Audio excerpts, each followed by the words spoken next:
أعوذ بالله من الشيطان الرجيم. بسم الله الرحمن الرحيم.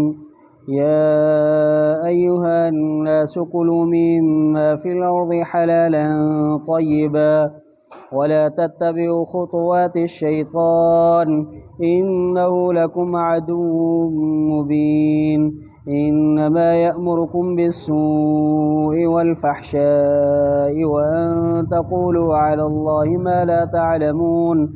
وإذا قيل لهم اتبعوا ما أنزل الله قالوا بل نتبع ما ألفينا عليه آباءنا أولو كان آباؤهم لا يعقلون شيئا ولا يهتدون. ومثل الذين كفروا كمثل الذي ينعق بما لا يسمع إلا دعاء ونداء صم بكم عمي فهم لا يعقلون.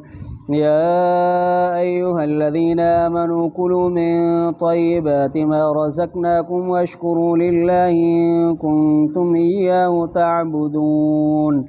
إنما حرم عليكم الميتة والدم ولحم الخنزير وما أهل به لغير الله فمن اضطر غير باغ ولا عاد فلا إثم عليه إن الله غفور رحيم. إن الذين يكتمون ما أنزل الله من الكتاب ويشترون به ثمنا قليلا أولئك ما يأكلون في بطونهم إلا النار ولا يكلمهم الله يوم القيامة ولا يزكيهم ولهم عذاب أليم. أولئك الذين اشتروا الضلالة بالهدى والعذاب بالمغفرة فما أصبرهم على النار ذلك بأن الله نزل الكتاب بالحق وإن الذين اختلفوا في الكتاب لفي شقاق بعيد. صدق الله العظيم. इंसानो खाओ उन्हनि शयुनि मां जेके ज़मीन में आहिनि हलाल ऐं पाक ऐं न कढ लॻो शैतान जे विखुनि जे। बेशक इहो तव्हांजे लाइ दुश्मन आहे पधरो। रुगो हुकुम करे थो तव्हांखे बुछड़ाई जो ऐं बेहयाई जो ऐं चवण तव्हांजो अल्लाह ताला ते जंहिं शइ खे तव्हां नथा ॼाणो। जॾहिं चयो थो वञे इन्हनि जे लाइ ताबेदारी कयो उन जी जंहिंखे अल्लाह नाज़िल फरमायो आहे ते चवनि था न पर असां ताबेदारी कंदासीं जंहिं ते असां पंहिंजे अबनि खे लधोसीं। खणी जो अबा इन्हनि जा न सम्झंदा हुआ ज़रे बराबरि ऐं न हिदायत जे रस्ते ते हुया न हिदायत वारा हुया। मिसाल उन्हनि माण्हुनि जो जिन कुफ़ुर कयो मिसाल आहे उन माण्हू जे जेको रड़ करे थो उन सां जेको नथो ॿुधे मगर आवाज़ पुकार ऐं सॾ। ॿोड़ा आहिनि, गूंगा आहिनि, अंधा आहिनि, उहो नथा सम्झनि। ए ईमान वारो खाओ तव्हां पाक जेको असां तव्हांखे रिज़्क़ ॾिनो आहे। शुक्र कयो अल्लाह ताला जे लाइ जेकॾहिं तव्हां ख़ासि उन जी इबादत कयो था।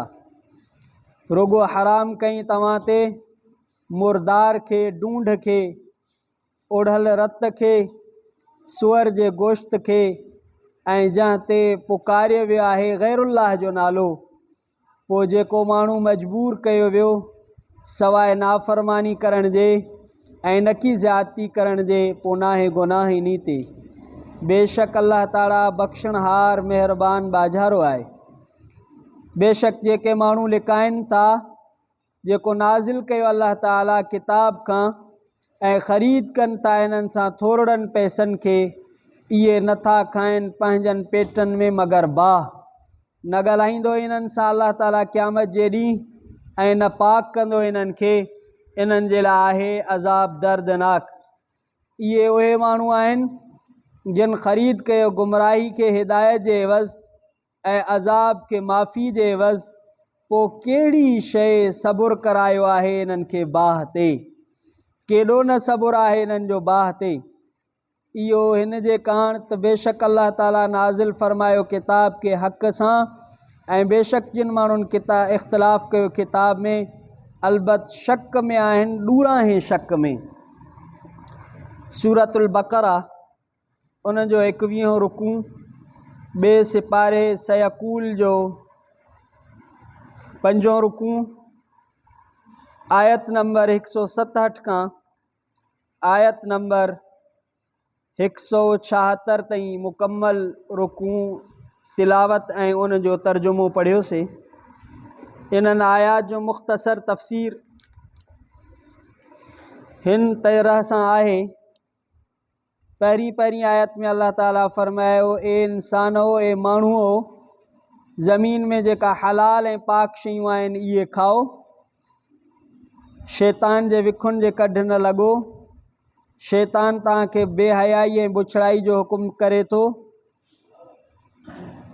इन आयत जो शान नुज़ूल या इन आयत जे मुतल्लिक़ तफ़सीर में लिखियलु आहे, हज़रत साद बिन अबी वक्कास उथी बीठो ऐं अर्ज़ु कया, अल्लाह जा रसूल सल्लल्लाहु अलैहि वसल्लम, दुआ कयो त अल्लाह साईं मुंहिंजी दुआ हर दुआ क़बूल करे, मुस्तजाबुद दावा मूंखे बणाए।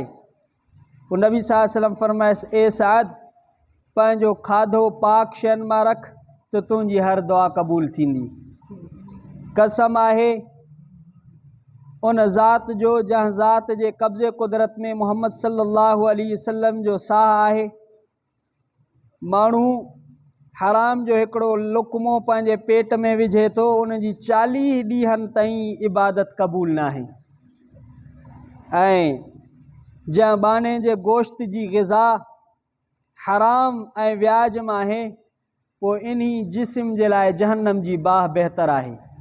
हाणे अॼुकल्ह असांजी आमदनी, खाधो पीतो, कमाई हराम, पोइ चऊंसीं दुआ क़बूल कोन थी थिए, काॾूं दुआ क़बूल थिए। अल्लाह ताला फ़रमायो, शैतान जे विखुनि जे कढ न लॻो। शैतान जूं विखूं छा आहिनि? जेको क़ुरान जी मुखालिफ़त आहे, क़ुरान जे ख़िलाफ़ ॻाल्हि आहे, या शैतान जूं विखूं आहिनि। ऐं शैतान जा झगड़ा, अल्लाह जी जेका नाफ़रमानी आहे, इहा शैतान जी विख आहे। अल्लाह सी फ़रमायत, शैतान जे विखुनि जे कढ न लॻो। अल्लाह जी नाफ़रमानी न कयो, कुफ़ुर न कयो। शैतान जो कमु आहे त तव्हांखे बुराई जो हुकुम कंदो आहे, मासियत जो, नाफ़रमानी जो, फ़हशा ज़िना जो। शैतान माण्हू खे ज़िना ते उकसाईंदो आहे, उभारींदो आहे, शौक़ु ॾियारींदो आहे, रग़बत पैदा कंदो आहे। ऐं अल्लाह जे मथां अहिड़ियूं ॻाल्हियूं चवण ते शैतान उभारींदो आहे जंहिंजो माण्हू खे इल्मु ई कोन हूंदो आहे। हाणे जीअं अॼुकल्ह माण्हुनि खे ख़बर ई कोन्हे का, नबी सल्लल्लाहु अलैहि वसल्लम जी हर कोई माण्हू हदीस बयानु करे थो। हीअ नबी सी फ़रमाया, हालांकि इन माण्हू खे शकल मां बि कोन ईंदा। नबी सल्लल्लाहु अलैहि वसल्लम ताईं उनखे पहुचण जे लाइ सनद जी ख़बर कोन्हे का, दीन ऐं इस्लाम जी ख़बर ई कोन्हे को। हर माण्हू मुफ़्ती बणियो बीठो आहे, हलाल पंहिंजे तरफ़ां, हराम पंहिंजे तरफ़ां, ऐं अल्लाह जे शरीयत जे अहकामनि में पंहिंजूं हथरादूं, हथ ठोकियूं ॻाल्हियूं दाख़िल करे थो। ऐं इहे छा चवंदा, हिकिड़नि जानवरनि खे पंहिंजे मथां हराम करे छॾींदा त इन्हनि जो खीर बि हराम, इन्हनि ते सवारी बि हराम, इन्हनि जो खाइण बि हराम, हालांकि जानवर हलाल हूंदा। अल्लाह सी फ़रमाया त मां इहे ॻाल्हियूं तव्हांखे जेके शयूं हलाल कयूं उन्हनि खे तव्हां हराम कयो था, माना तव्हां अहिड़ी ॻाल्हि था चओ जंहिंजो तव्हांखे इल्मु ई कोन्हे को। इज़ा क़ील लहुम इत्तबिउ मा अंज़लल्लाह, ॿी आयत में अल्लाह सी फ़रमाए त जॾहिं इन्हनि माण्हुनि खे चइजे थो त जेको अल्लाह नाज़िल कयो आहे, क़ुरान या शरीयत या दीन या इस्लाम या किताब आसमानी, उन जी ताबेदारी कयो, पोइ जवाब छा था ॾियनि, बल नत्तबिउ मा अलफ़ैना अलैहि आबाना, असां इन्ही जी ताबेदारी कोन कंदासीं, पर असां पंहिंजे अबनि ॾाॾनि जी ॻाल्हियुनि ते हलंदासीं। हाणे असांजी ॾिसो शादी, गमी, उथण वेहण, खाध खुराक, खाइण पीअण, रस्मुनि रीतनि में आहे, शरीयत पुठी जे पुठियों बसि अबनि ॾाॾनि जी ॻाल्हि। हाणे वरी पोइ चवंदासीं हे नवां मोला पैदा थियनि, ॻाल्हियूं असांजा अबा ॾाॾा हलंदा था अचनि। इहो जवाबु अॻिनि क़ौमुनि जो हुयो त असां हिन ते बाबा कोन हलंदासीं, असां अबनि ॾाॾनि वारे ॻाल्हियुनि ते हलंदासीं। अलाह साईं फरमाए खणी जो हिननि जे अबनि ॾाॾनि खे अकुल ई कोन हुयो, दीन जी सम्झ ई कोन हुई, हिदायत ई कोन हुयनि, त बि माण्हू चवंदा असां अबनि ॾाॾनि जे दीन ते, अबनि ॾाॾनि जे रस्मुनि रीतनि ते, अबनि ॾाॾनि जे ॻाल्हियुनि ते। हाणे असांजी हर ॻाल्हि ॼमण खां मरण ताईं, गमी खां ख़ुशी ताईं, घर खां दफ़्तर ताईं, उथण खां वेहण ताईं हर ॻाल्हि असांजी अबनि ॾाॾनि वारी आहे, शरीयत ते असांजी आहे कोन। पोइ इन तफ़सीर में दा रसूलुल्लाह सल्लल्लाहु अलैहि वसल्लम अल यहूद इलल इस्लाम, नबी सल्लल्लाहु अलैहि वसल्लम यहूदियुनि खे इस्लाम जी दावत ॾिनी ऐं उन्हनि खे शौक़ु ॾियारियूं, उन्हनि खे अल्लाह जे अज़ाब खां डिॼारियूं। त मालिक बिन औफ़ ऐं राफ़े बिन ख़ारिजा बल नत्तबी या मोहम्मद मा वजदना अलैहि आबाना फ़हुम कानू आलम व ख़ैरम मिन्ना। नबी सल्लल्लाहु अलैहि वसल्लम खे माण्हुनि जवाबु ॾिनो त असां ताबेदारी कंदासीं, असां पंहिंजे अबनि ॾाॾनि जी, इहे असांखां इल्म में बि वधीक हुया ऐं असांखां भला हुया। तंहिंजे करे असां उन्हनि जे, पोइ अलाह ताला इहा फरमायो त इहे माण्हू खणी जो हिननि जा अबा ॾाॾा का शइ सम्झंदा ई कोन हुआ, त बि दीन जे मामले में चवंदा त असां अबनि ॾाॾनि जी पैरवी था कयूं। बाक़ी जेका दुनिया जो मामिलो ईंदो न, पोइ चवंदा असां मॉडरेट हूं, असां मॉडर्न हूं। अबा ॾाॾा असांजा पुराणी पथर दुनिया जा माण्हू हुया, उन में उन्हनि खे फॉलो कोन कंदा। बाक़ी दीन जी ॻाल्हि ईंदी त पोइ उहे मॉडरेट में छॾे करे पोइ अबनि ॾाॾनि जी ॻाल्हि ते। अलाह ताला पूरी उम्मत खे हिदायत फरमाए। अलाह सिंह फरमाए काफ़रनि जो मिसाल ईअं थो, हिकिड़ो माण्हू हुजे जेको रड़ियूं करे, सॾु करे, पर अहिड़ी शइ खे सॾे थो जेको सिर्फ़ु आवाज़ ॿुधे थी, बाक़ी सम्झे कोन थी। उन में तफ़सीर में लिखियलु अथनि जीअं गऊं जे भर सां बीही, गॾ ऐं बकरी सां बीही उनखे रड़ियूं कजनि, उन सां ॻाल्हाइजे तो, उहो सम्झंदो, आवाज़ त ॿुधंदो, महसूसु कंदो, पर सम्झंदो कोन। अलाह ताला फरमाए थी इहे माण्हू काफ़र जेके अल्लाह जे अहकामनि खे नथा सम्झनि, इन्हनि जो मिसाल जानवरनि वांगुरु थो। इन्हनि खे भली केतिरो बि सम्झायो ई साॻियो ई सिर्फ़ु आवाज़ ॿुधंदा, बाक़ी क़बूल कोन कंदा। गूंगा, अंधा, ॿोड़ा, इहे क़ुर जे ॿुधण खां, क़बूल करण खां। अलाह ताला हिते मुनाफ़िकनि जे आवाज़ खे तशबीह ॾिनी आहे, काफ़रनि जे आवाज़ खे तशबीह ॾिनी आहे जानवरनि जे आवाज़ सां। मुनाफ़िकनि जा जेके शोशो आहिनि, उन्हनि जूं जेके ॻाल्हियूं आहिनि, उन्हनि जा जेके आवाज़ आहिनि, काफ़रनि जी जेके ॻाल्हियूं आहिनि, इहे जानवरनि वांगुरु आहिनि, ईअं क़बूल कोन था कनि। पोइ इहे ईअं आहिनि, या अय्युहल्लज़ीना आमनू कुलू मिन तय्यिबात, ए ईमान वारो पाक शयूं खाओ, रब जेको रिज़्क़ ॾिनो थो अलाह जो शुक्र कयो। जेकॾहिं तव्हां उन जी ख़ासि इबादत कयो था, इबादत गुज़ार आहियो, त पोइ खाधो पीतो हलाल जो हुजे, अलाह जो शुक्र कजे।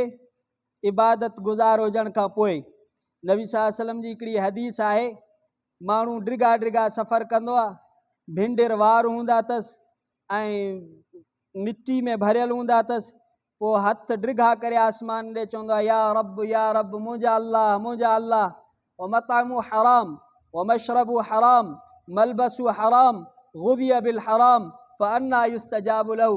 जो उन जा कपिड़ा लिबास हराम जो, खाधो हराम जो, पीतो हराम जो, ग़िज़ा हराम जी, पोइ दुआ क़बूल कीअं थींदी? असांजे मुआशिरे में सभु शइ असां ॾिसूं त पोइ दुआऊं काॾूं क़बूल थींदियूं? अलाह ताला फरमायो त पाक हलाल खाओ। ए ईमान वारो, जेको रब तव्हांखे हलाल रिज़्क़ ॾिनो आहे उन खे खाओ ऐं अलाह जी तारीफ़ कयो, हम्द कयो जो अलाह ताला तव्हांखे ॾिनो आहे। इन्नल्लाह ला यरज़ा अनिल अब्दि अन याकुलल उकलत व यशरबु शुरबा फयहमिदुल्लाह अलैहि। अलाह उन बाने खां राज़ी थींदो आहे जेको हिकिड़ो लुक़मो खाए, हिकिड़ो ढुक पे, पोइ अलाह जी तारीफ़ करे। हाणे असांखे न मानी खाइण खां पहिरियों बिस्मिल्लाह यादि आहे, न मानी पूरे करण खां पोइ अलहम्द जी दुआ पंहिंजे ॿारनि खे यादि करायूं था, न पाण खे ई यादि आहे, न को हथ धोइण, न को सुन्नत ते खाधो खाइण। अल्लाह ताला फरमाए इन्नमा हर्रम अलैकुमुल मैतत वद्दम वलहमल ख़िंज़ीर। आख़िरी आयतूं आहिनि। अलाह सिंह फरमाए अलाह सिंह तव्हां ते मुर्दार खे हराम कयो आहे। मुर्दार वदम ऐं खून जेको सीर ॾियण खां पोइ उड़हल रत हूंदो आहे, इहो बि हराम आहे। सूअर जो गोश्त भी हराम आहे। जहाँ हलाल जानवर के गैरुल्लाह जे नाले ते ज़बह कयो थो वञे इहो बि हराम आहे।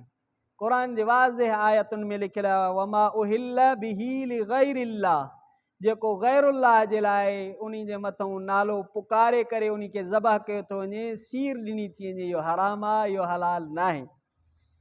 बाक़ी हिकिड़ो माण्हू इज़तिरारी हालत में आहे, मजबूरी जे हालत में आहे, उन जो निड़घुट में साह आहे, पोइ इज़तिरारी हालत इन खे चइबो आहे।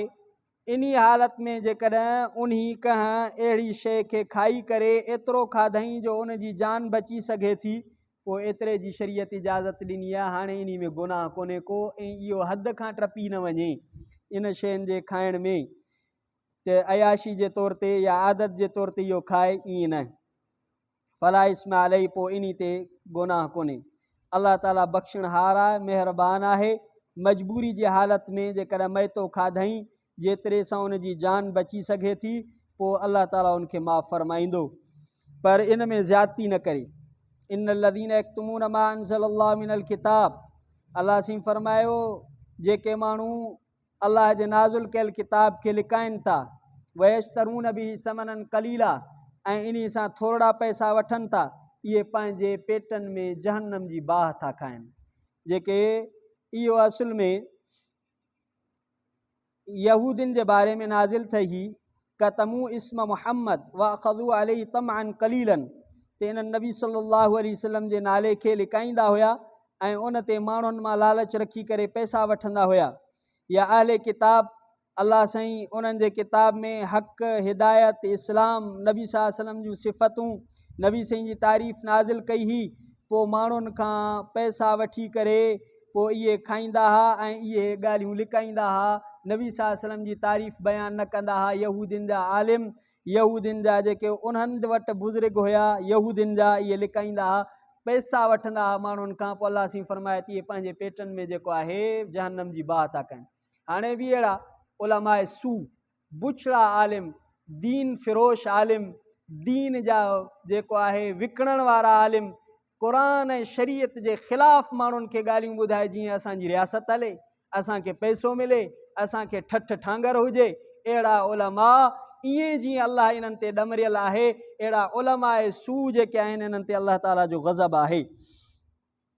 हिकिड़ी रिवायत में अचे थो त बादशाह जॾहिं यहूदिन खां नबी सल्लल्लाहु अलैहि वसल्लम जे बैसत खां पहिरियों सवाल कंदा त तौरात में नबी सल्लल्लाहु अलैहि वसल्लम जे बारे में छा आहे, पोइ चवंदा आहिनि त अल्लाह साईं नबी मोकिलींदो ईसा अलैहिस्सलातु वस्सलाम खां पोइ उन जो नालो मुहम्मद सल्लल्लाहु अलैहि वसल्लम हूंदो, उहो ज़िना खे हराम कंदो, शराब खे हराम कंदो, खूननि जे वहाइण खे हराम कंदो। पोइ जॾहिं अल्लाह ताला नबी सल्लल्लाहु अलैहि वसल्लम खे मबूस फरमायो ऐं साईं जन मदीने में आया, पोइ इन्हनि बादशाहनि वरी यहूदिन खां पुछो त तव्हांजे किताब में जेको लिखियलु आहे, पोइ यहूदिन इन्हनि बादशाहनि जे माल में लालच जे करे चयूं त हे ओहो नबी न आहे, फिराए छॾियूं, लिकाए छॾियूं।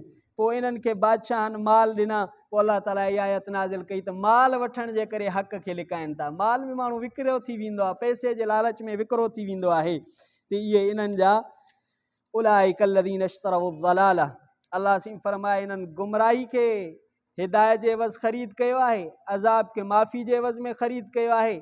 अल्लाह साईं तअजुब में फरमाए थो त कहिड़ी शइ इन्हनि खे एॾो जहन्नम जी बाहि ते सबुर थी कराए। अजब कबो आहे, अल्लाह साईं अजब थो करे त इन पैसनि चंद टकनि जे एवज़ जहन्नम जी बाहि ते सबुर अथनि। ज़ालिक बिअन्न अल्लाह नज़्ज़ल किताब बिल हक़, अल्लाह जो किताब बरहक़ आहे। बाक़ी जेके माण्हू इन किताब में इन शरीयत जे मुतालिक़ शक में आहिनि, इहे ॾूराही में पियल आहिनि, शक में आहिनि। अल्लाह ताला असां समूरनि खे सिरात मुस्तक़ीम ते हलण जी तौफ़ीक़ अता फ़रमाए, कलाम मुक़द्दस ते अमल करण जी तौफ़ीक़ अता फ़रमाए, असांखे हक़ गोयाई ऐं हक़ बयान करण जी तौफ़ीक़ अता फ़रमाए। रब्बना आतिना फ़िद दुनिया हसनतुम फ़िल आख़िरति हसनतुम व क़िना अज़ाबन नार। अल्लाहुम्मा इन्नका अफ़ुव्वुन करीमुन तुहिब्बुल अफ़्व फ़अफ़ु अन्ना। सल्लल्लाहु तआला अला खैरि ख़ल्क़ि मुहम्मद सल्लल्लाहु अलैहि वसल्लम व अला आलिहि व अस्हाबिहि व अज़वाजिहि व ज़ुर्रिय्यतिहि अल बैति अजमईन बिरहमतिका या अरहमर राहिमीन। ला इलाहा इल्लल्लाह मुहम्मदुर रसूलुल्लाह सल्लल्लाहु अलैहि वसल्लम।